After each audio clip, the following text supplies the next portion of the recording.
Welcome to my kitchen. I'm Eunice Weebolt, and I'm going to be doing a few dishes today and talk while I'm cooking, so we all learn when we cook. So the first thing I'm doing today is lemon scones. And if you know what a scone is, the first thing you know about a scone is that they're very expensive to buy. And they are so simple to make, you won't believe it. So actually between prep time and baking time, we're talking maybe 20 to 25 minutes. So it's a real fun thing to serve them warm, or you can serve them cold. They can be frozen afterwards, whatever. So we're going to go ahead and start, if that's okay with my camera crew. First thing I'm going to do is measure some flour. Now I talked to you a little bit about this, and before you measure flour and you have it emptied into your storage container, the good thing is to whisk it up a little bit, lighten it up.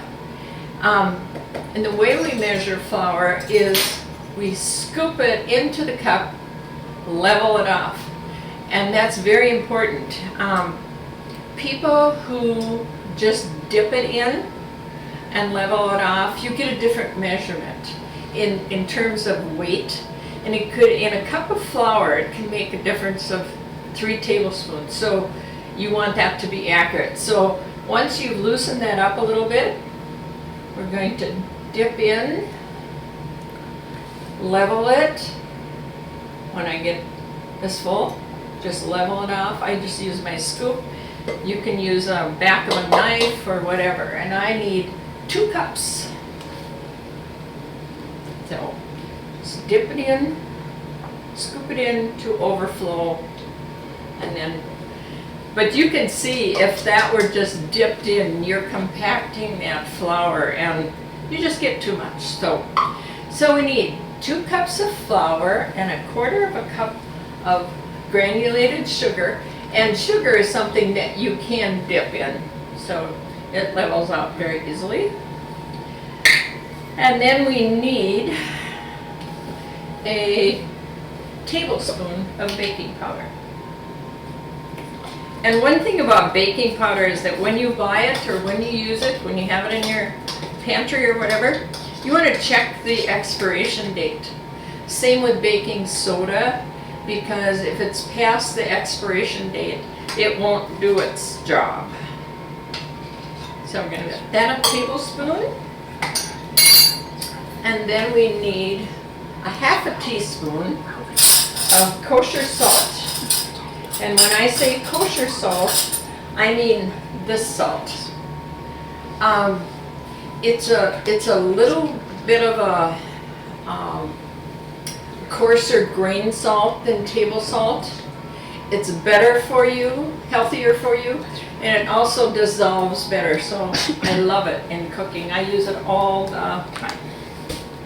Okay, so what did I say we needed? Here we go. 1/2 teaspoon.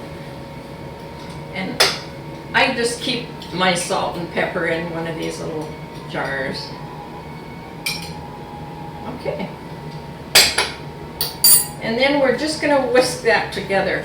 And the reason we want to do that, and this is called a whisk, by the way, the reason we want to do that is that we want to incorporate all of that together so you get a good mixture of everything.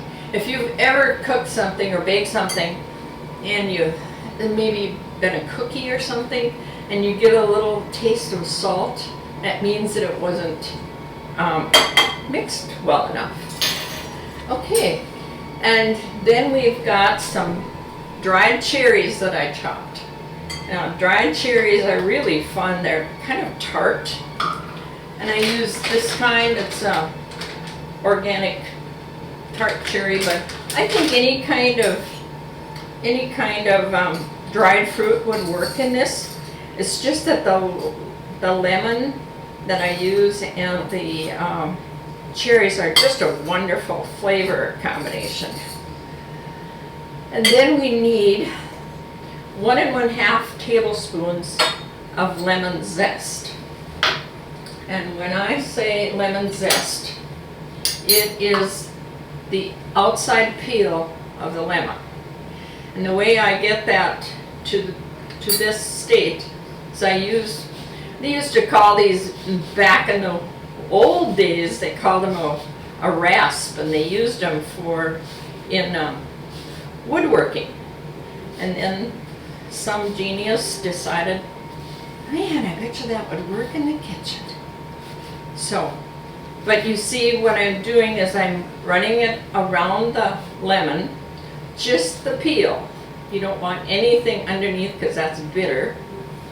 And then just slide it right off and don't waste anything. So I want 1.5 tablespoons. And remember, your hands are really your best tools. The reason God gave them to you. So now we're going to mix that all together.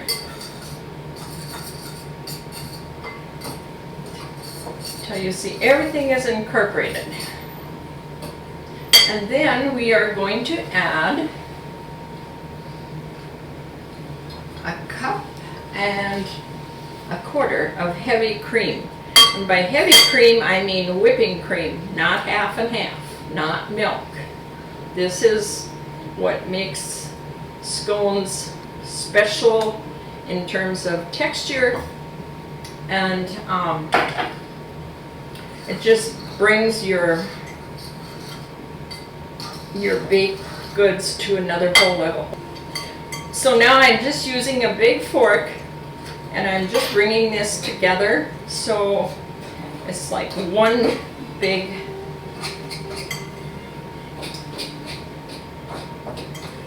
bowl of kind of loose dough.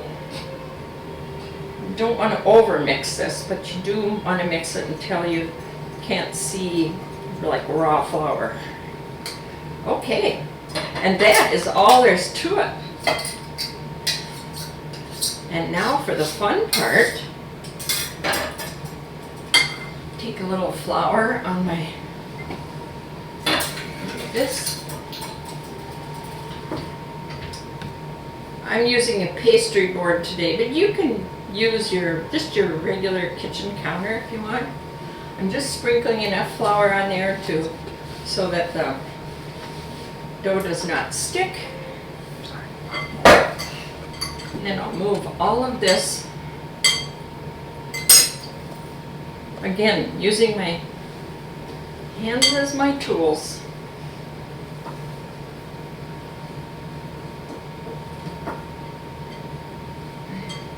Just going to make it into one big disc.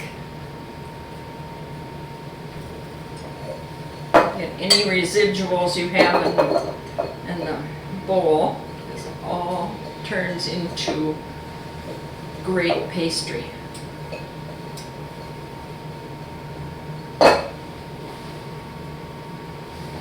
Okay, and if I were doing a class right now, I would say to watch closely what I'm doing here.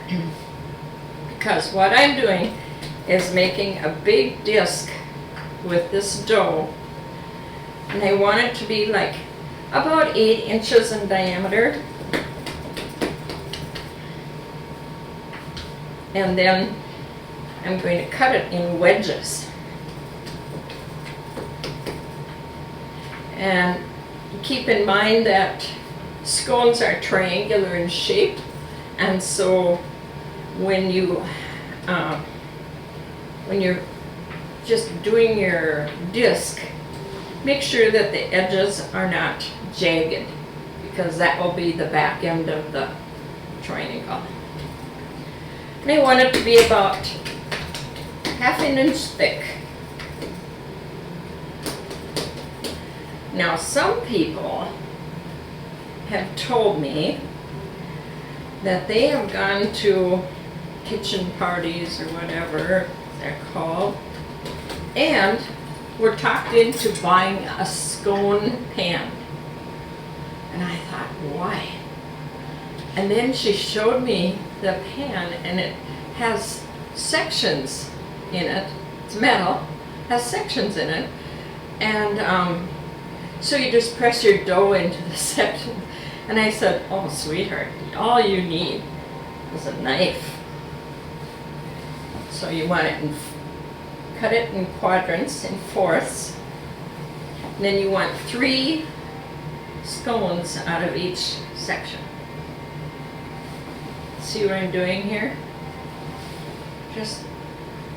And they don't have to be perfectly even, but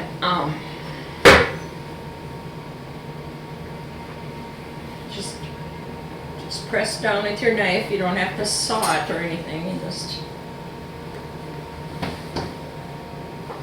okay. And now they're ready for the oven. So I will move these to a cookie sheet. Does not have to be greased or anything. And I have a really hot oven. And that's something I wanted to talk to you about too, because before you cook or bake anything and you're using your oven, make sure that it is up at the temperature that you want before you put it in an oven. That's really important. You can't be putting something in the oven. Like this takes a really hot oven, 425 degrees. So that's pretty hot compared to a lot of baking, which is done at about 350. You can see it's quite a difference. But if you allow it to come to temperature, then you're all set to go. You see how they come out? Just beautiful little triangles. Don't even have to grease your cookie sheet or anything, or spray it with anything, because there's enough cream in there to make this all work.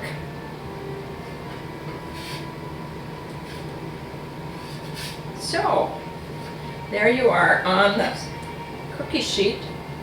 And then I'm going to remove this. Okay, I should just do this for a minute. Cooking isn't always neat and clean. Sometimes it can be messy. If you plan ahead, that's the best idea.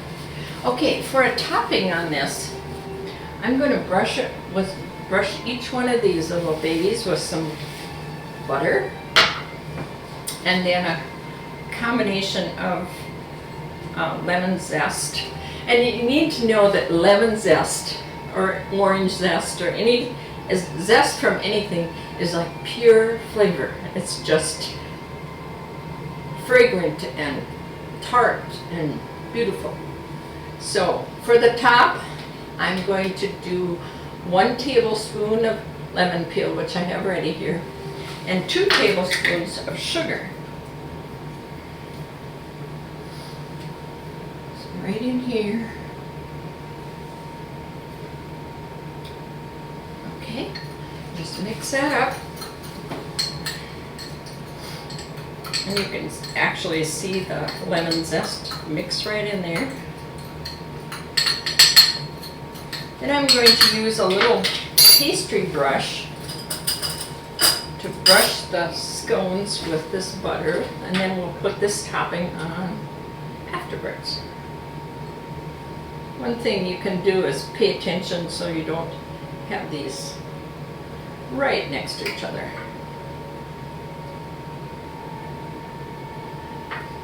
This will not only give it additional flavor, but it makes them very, very pretty when you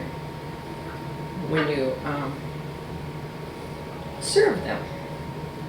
And then also it adds, with the little sugar on the top, it adds a little tiny bit of crunch, which we're always looking for is texture. And there's nothing magic about doing this.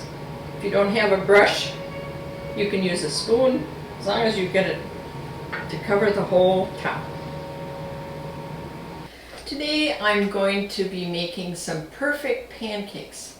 And when you think about pancakes, you think about, maybe some of you think about picking up a box of mix, and that mix will have all kinds of preservatives in there. So if you can avoid that, you should, because these are healthy pancakes, and they're pretty pancakes. They're fluffy. They're not, oh, we've all had pancakes where they're just like a flat thing and it looks more like a pancake tortilla. That isn't what we're going for today. So what I've got set up here is I've got an electric griddle, and this is normally what I use to do pancakes because it maintains an even temperature. And today, of course, I'm not using the stove because I have the back to the camera, so that's not cool. So, so what I've got it set at here is almost screaming hot. It's like between 375 and 400 degrees. And that's what you need, and I've waited now until it's ready to be used. So, let's proceed with making the batter. So one of the things I'm using in this batter is buttermilk. This is not milk and it's not cream, it's buttermilk. Home on the farm, we would make butter, our own butter, and then after the butter was churned, then we'd call that buttermilk. That's where the name started. But you can just buy this in the store, or you can make your own. If you don't have buttermilk in the house, you can use like a 2% milk. I wouldn't use a 1%, but a 2% milk or whole milk. And then just add some lemon juice. And if you let it sit for a few minutes and it curdles up and it looks just like real buttermilk and acts just like buttermilk. Because what that lemon juice is giving you is that acidity to kind of form a different milk than what you would drink. Some people actually drink this. It's probably pretty healthy, but a little bit strange for me, but everybody's different, right? So I'm going to first of all separate 3 eggs, and the reason I'm doing that and by separating, I mean separating the whites from the yolks. The reason I'm doing that is because these are going to be fluffy pancakes. By fluffy, I mean they'll have some volume to them. And the way I achieve that is to separate the whites, beat them separately, and then fold them into the batter. And I'll show you what folding means too. Okay?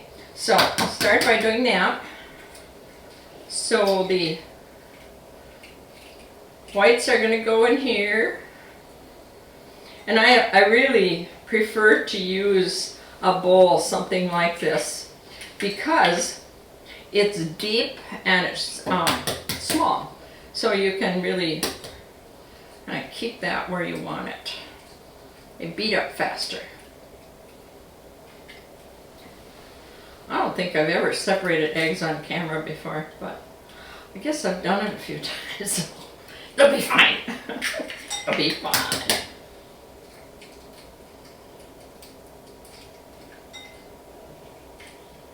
And what you don't want is any yolk going into your whites. Reason being that the yolks have fat in them. And if you have fat in your egg whites, they won't beat. That's a little trivia for you. Okay, so now that I've got these, I'm going to beat these egg whites and, sorry for the noise, but gotta do that.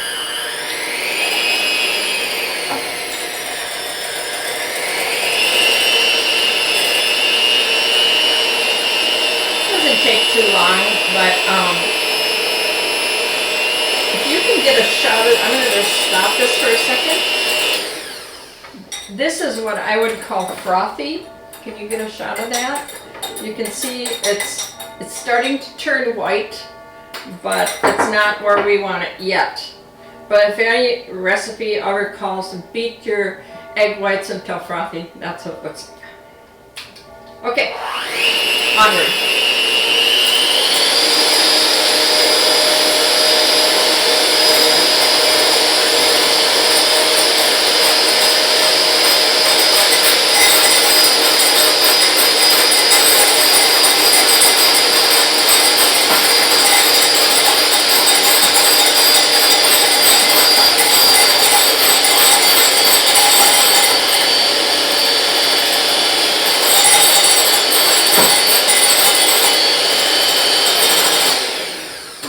Okay, and now you can see I have peaks that have formed. And that's the way we'll use those in that form. All right, and back to the egg yolks.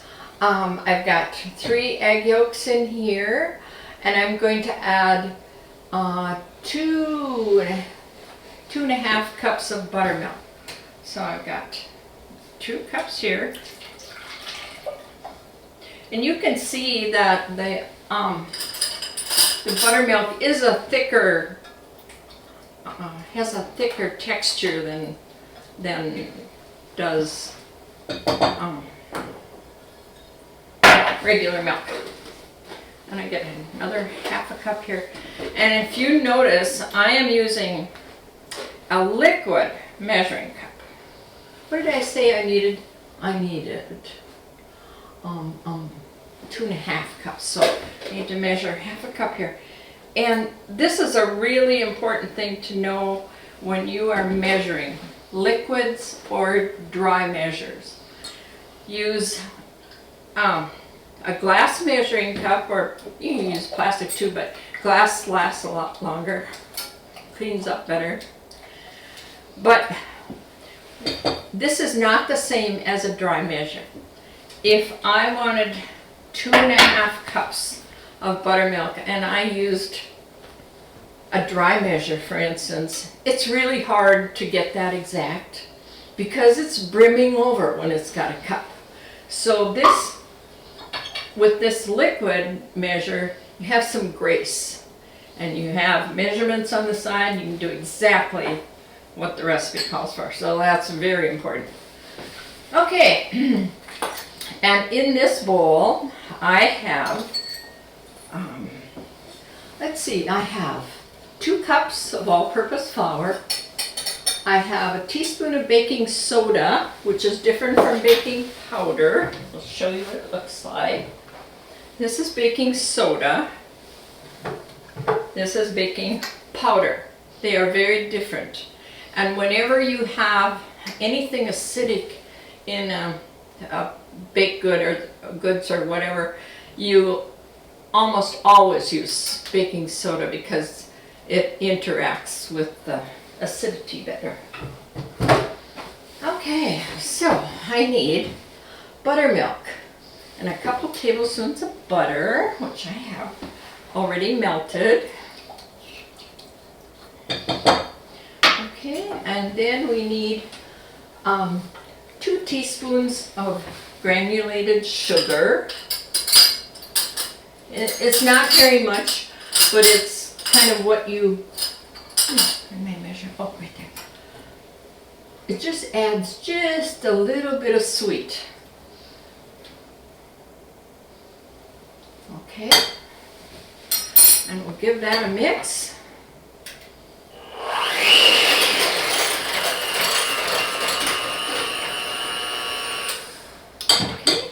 And then we'll add our flour. Oh, you know what I forgot? I forgot salt. And the salt is just to give it a little, you know, salt always enhances flavor. I don't care if you're baking or cooking, you need some salt.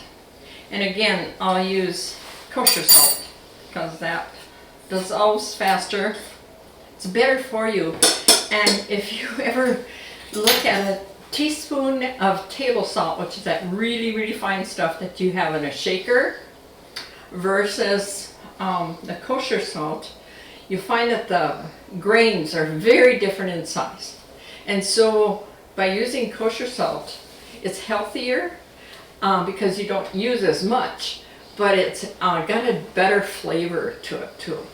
So now what I'm going to do, all I have to do to put this together is I've got salt, baking powder, soda, baking soda, and we're just going to, baking powder. Just going to add that to our bowl here. Mix it up.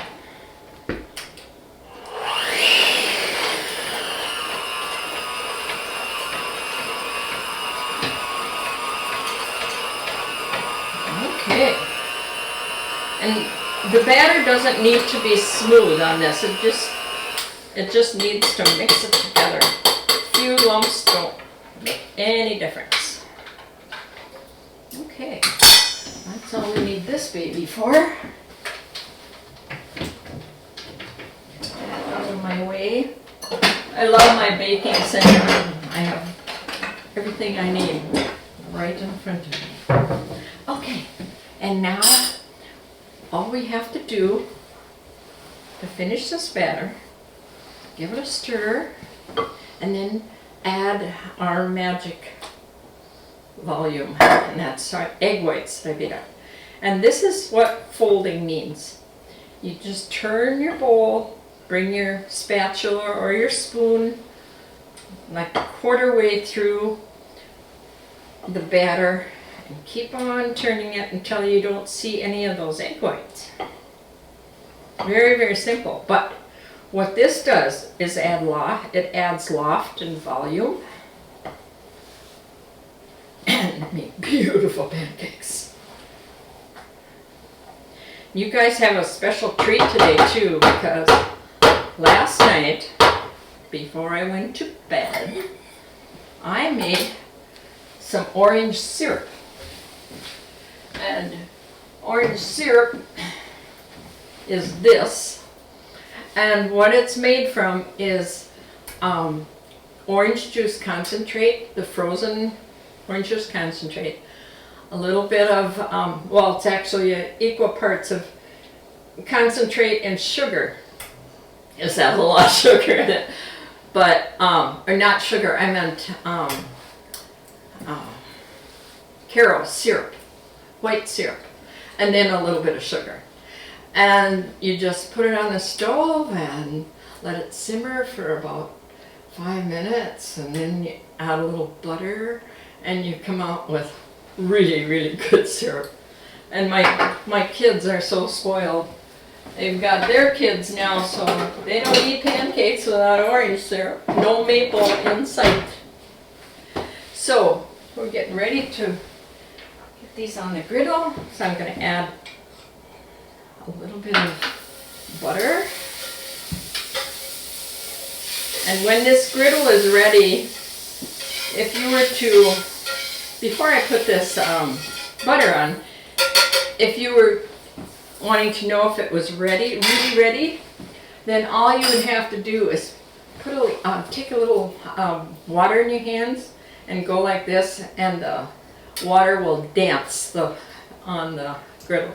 So that means that it's hot enough. Okay, so here we go.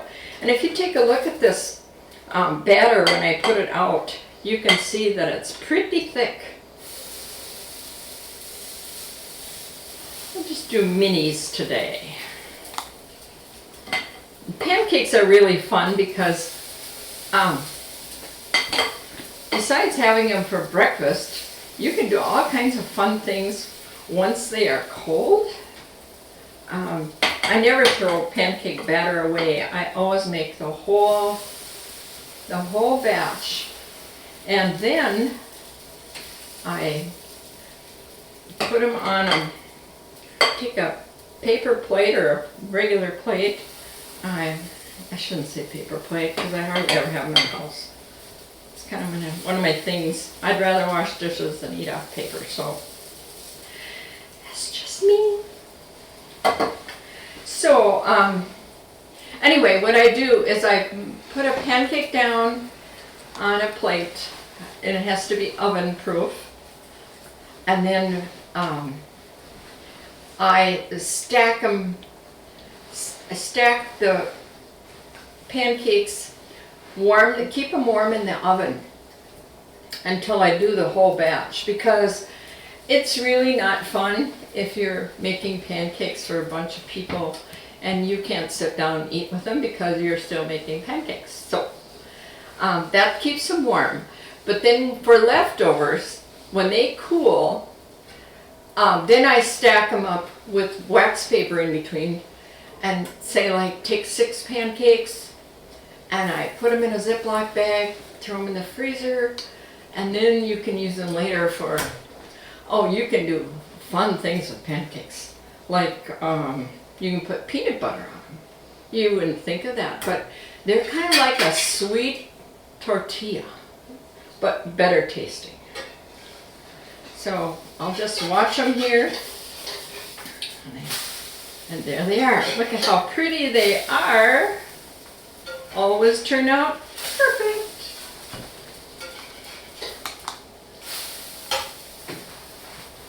So there you are, pancakes. Perfect pancakes is what they're called in my cookbook, because they are. But you can always tell when your pancakes are done by just taking a peek underneath. If they're looking like that, they're probably done. And if you have some trepidation about whether they were really done or not, you can go like this. And they should bounce just a little bit. But you want them to be as brown on the bottom as they are on the top. So there you are, pancakes. So now I'm going to make some beef stew. However, this is a beef stew without a recipe. And this is something you should probably know how to do in your own kitchen. Just because it's has a lot to do with what you might have on hand. Okay? So I've got some vegetables here, some are cut up, and I'll show you how I do that. What you want to know first, though, is how you get the flavor into your beef stew. And the way you do that is to brown your beef first. So that's what I'm going to do right now. I'm going to cut this up into pieces. And honestly, you can use any kind of beef, because you don't need a really expensive cut for this. The reason I'm saying that is that if you cut the pieces small enough and you cook it slow enough, that will tenderize just all by itself. You don't need to have a sirloin or an expensive cut of beef, but keep the pieces small enough and season them up. And I've got a cast iron enamel pan here on the stove with some olive oil and butter, and both add flavor, of course. And I'm sorry I'm not using the knife. I should, because it wasn't sharp today. So I'm just using what I have handy.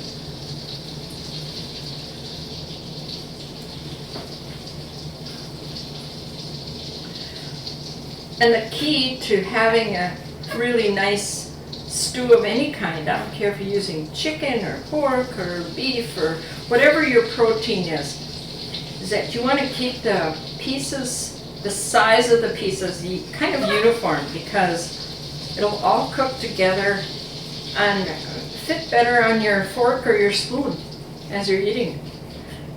If I did this with some really big hunks of meat, and then I did the potatoes, say like sliced them or did something so they would be not the same size, then what you end up with is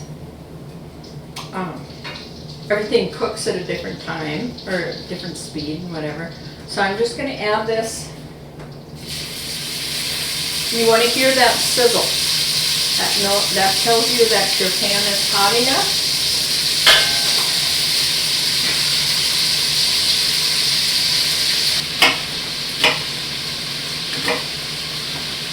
until this knife isn't ideal either. It's an easy way to dice an onion. And you just cut it. And if you don't want to try that, you can just chop it up too. This isn't rocket science. Okay, about as much onion as I need. I'll talk about these mushrooms in a minute, but I want to get this into the pan first.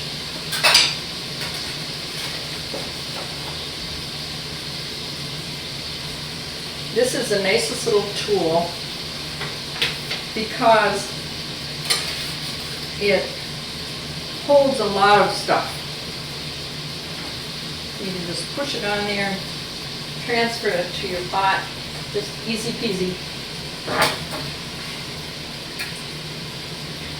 And now what is the next thickest thing that I need to cook?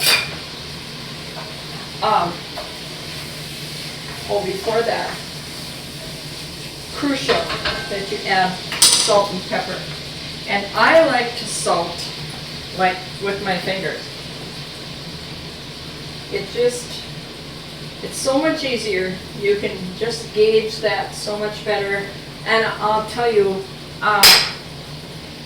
if you season each layer, by each layer I mean each thing that you put in your pot, if that's seasoned, you will thank yourselves because that builds your flavor.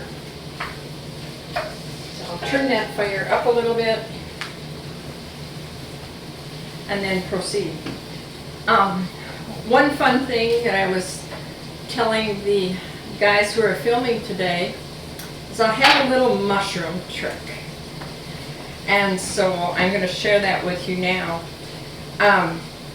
You know when you get a package of mushrooms and they come with a cardboard bottom with a cellophane top and they're pretty tight in there, and you get them home and you put the package in your refrigerator and then forget about them for about 4 or 5 days, and you go to use them and they're just icky when you take them out. They don't feel right, they feel like they've been moist, and they just don't do well. So if you're going to get mushrooms and not use them that day, what I like to do is I take a brown paper bag, like a lunch bag, and put those mushrooms in a bag, put them in your fridge. Because you're not having any plastic, you're not having any residual moisture, and that keeps them dry and fresh. But when you have a bunch of mushrooms and you don't know when you're going to use them, what I like to do is freeze them. And I have this little gadget. I know some of you have seen it, some of you haven't. This is called an egg slicer. So if you have a hard-boiled egg and you want to slice it, and even slices, you use this. However, it works wonderfully well for mushrooms. And what I do is I take the stem off the mushroom, put the mushroom cap, you know, the top of the mushroom, down in this little cavity, and then close it up, and it slices. I'd slice them all the same thickness, and then I put them on a little sheet, like I just took this out of the freezer, okay? Put them on one layer, they flash freeze, and take them out of the freezer, and I put them in Ziploc bags, and take out as many as I want to use. And it's just really, really simple that way, and you never waste another mushroom. And mushrooms are expensive these days, so kind of use those little tricks when you can. Get that ready to rock and roll here.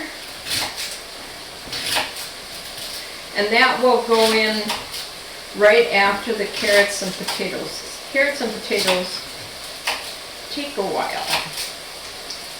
And then we're gonna, I think the plan is here to get everything in the pot and let it simmer. And then we'll have a taste test when it's all done. So do that. Oh, I think I'll just put it in now. with these.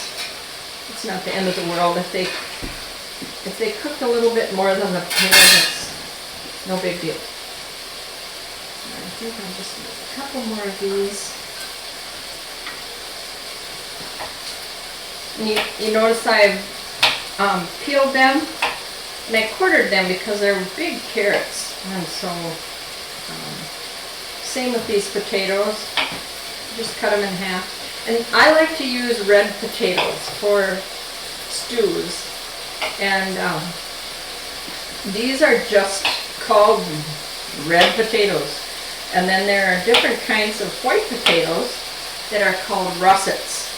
And if you're cooking something like a stew, the properties of a red potato, that's what you want, because they keep their shape. Whereas if you were going to if you wanted to use a russet potato, those are really good like for mashed potatoes. And so these will be a chunk after they're cooked.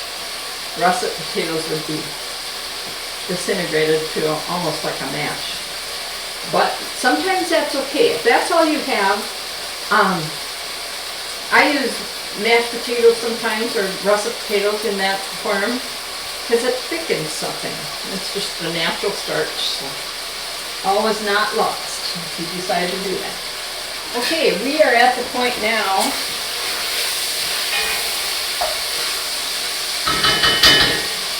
where I'm going to grab a little Worcestershire sauce. It's my friend with beef. And give it a little sprinkle. Another layer of flavor. Then I'll add my vegetables and some beef broth.